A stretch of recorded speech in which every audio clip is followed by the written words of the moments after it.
All right, these are the answers to our two-way table worksheet. We've got this table with people were asked what grade they were in and whether they play a sport or not. And we have the numbers of people that do that, and we've totaled them up in each of the categories, and we have a grand total of 570 people we talked to. So what's the chance that if we pick someone, they're a 10th grader who plays sports? So 10th grader who plays sports, there are 160 people out of the total of 570.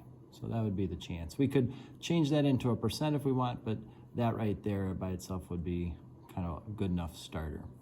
What's the probability that someone's a 9th grader who doesn't play sports? So 9th grade who doesn't play sport, that's 135 out of that total of 570 people. What's the probability that someone plays sports? So now we don't care what grade they're in, we just want to know if they play sports. So there are 305 people who play sports out of that total of 570 people we talked to. What's the probability that they're in 9th grade? So 9th graders, again, we don't care if they play or don't play. We had 280 9th graders out of that total of 570.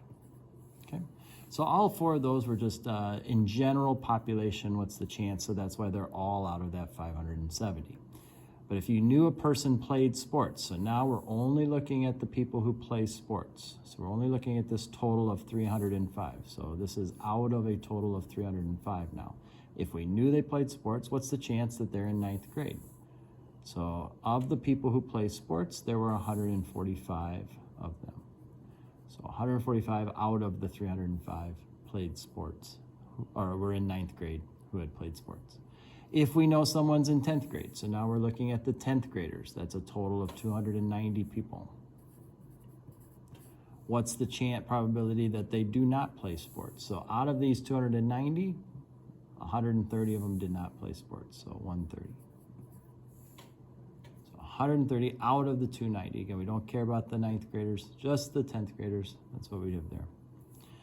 What is the probability that someone is either in 10th grade or plays sports? So they're either in 10th grade, so that's all of these, 290, or they play sports. So we're going to include these 145 9th graders. So basically the only group that we're not counting are 9th graders who don't play sports, these 135. So out of the 570 students, we're not including those 135, which means that we're going to include the 435 other people. So there are 435 people that are either in 10th grade or they play sports out of this total of 570. This one here, we're asking people, are they a vegetarian or not? And do they eat fast food or not?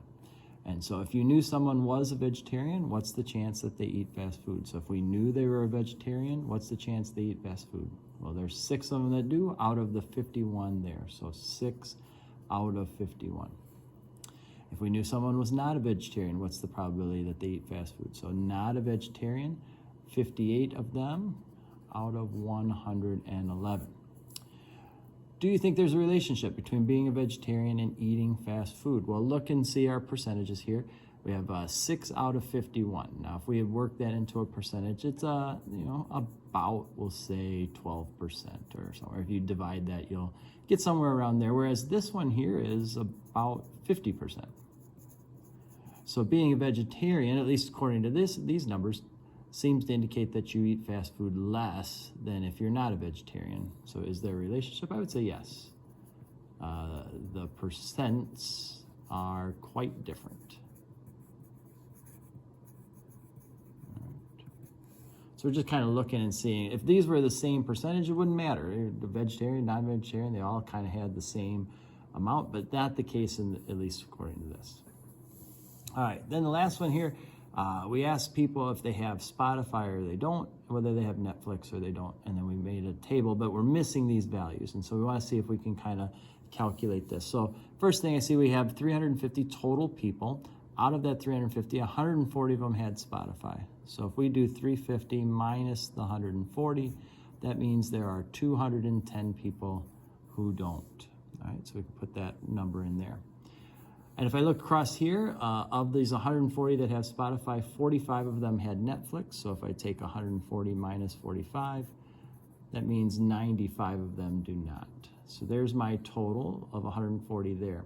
I can then add coming down this way. 95 and 85 means 180 people do not have Netflix out of the 350. So if I do 350 minus 180, I get 170. So that means this total is 170. Out of the 170, if we subtract 45, we get 125. And just to check, 125 plus 85 does give us 210. So there's our missing values. Again, everything in here has to add up going out and down, and then these columns have to add up to give us this total here.